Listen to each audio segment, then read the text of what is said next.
This is you.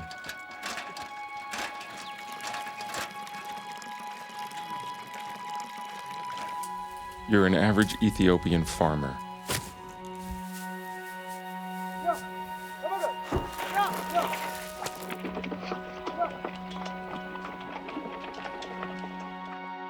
That means you're just as likely to be a woman.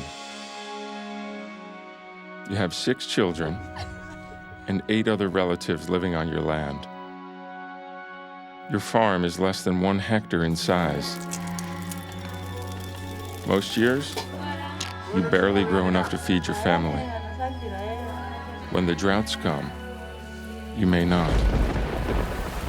When the rains come on time, you might actually grow more, a little something extra to sell in the local market. You're an average Ethiopian farmer, one of 13 million.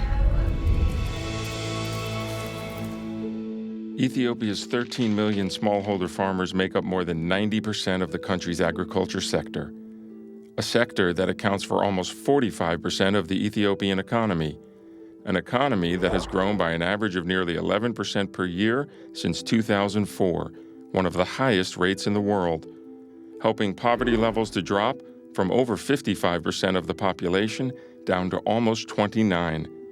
And yet, crop yields from Ethiopia's smallholders remain stubbornly low yields that contribute to a national per capita income of just $370 per year. Still, the government's long-term target is clear: reach middle-income country status by 2025.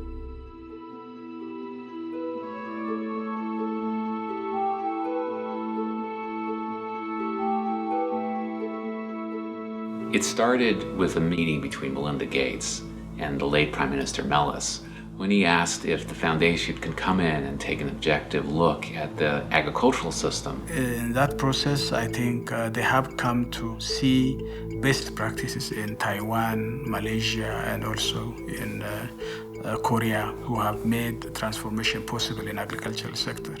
In all those instances, we found there was usually an organization, a government agency of some type that helped to lead and catalyze change.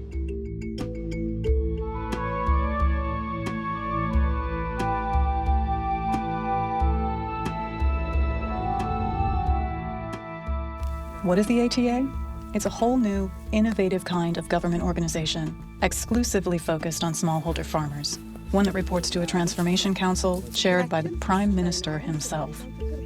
It's a unique organization, bringing together agricultural scientists and business experts from around Ethiopia and across the world to partner with the country's Ministry of Agriculture in an aggressive, focused effort to literally transform the way agriculture is practiced throughout Ethiopia.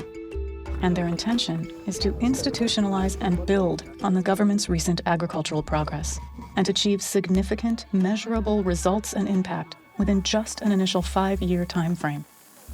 We act as a problem-solving organization. We have a very strong analytical team that is looking across the entire agricultural sector, but focusing on certain priority program areas to understand the systemic bottlenecks within them.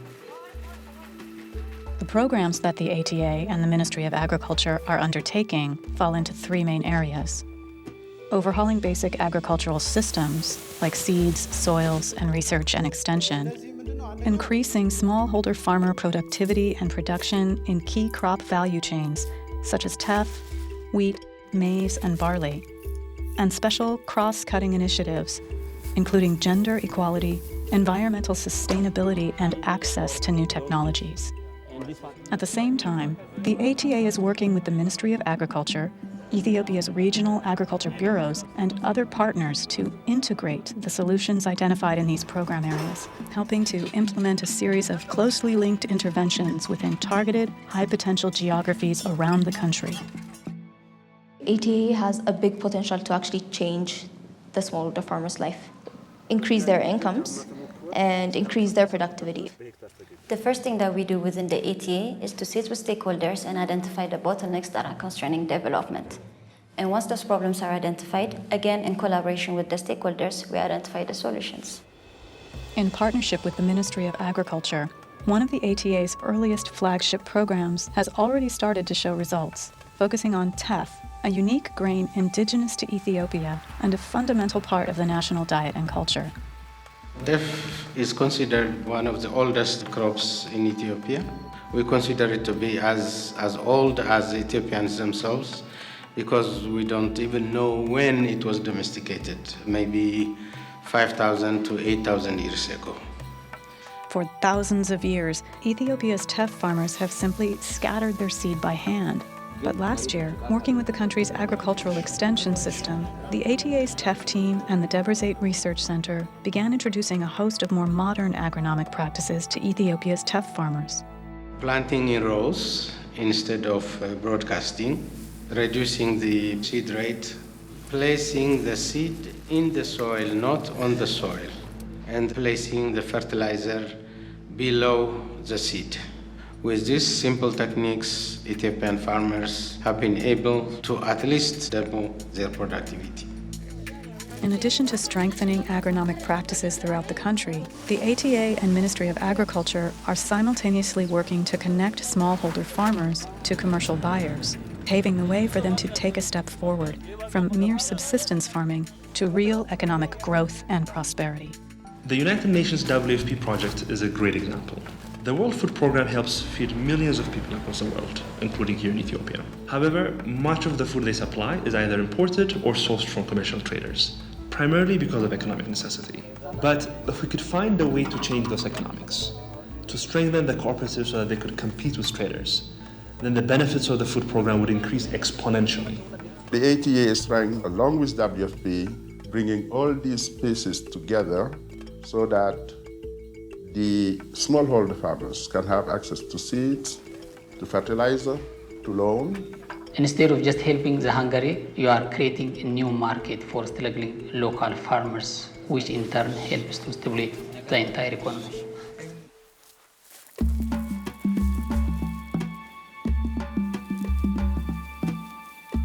When I think of transformation and what success looks like, I think there are probably three different components.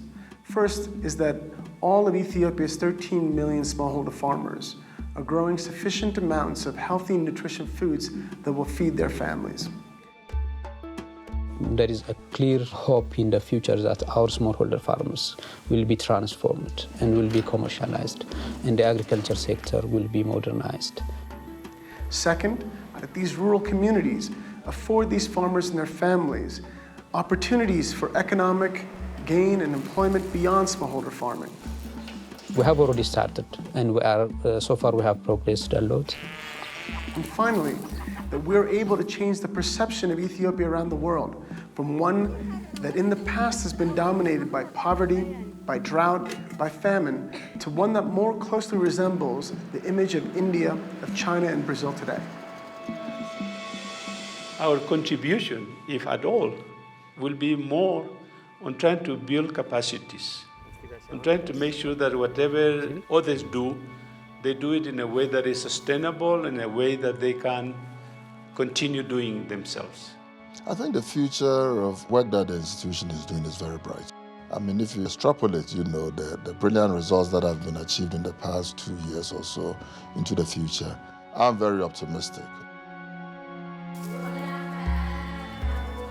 You're an average Ethiopian farmer, which means you probably still haven't even heard of the ATA.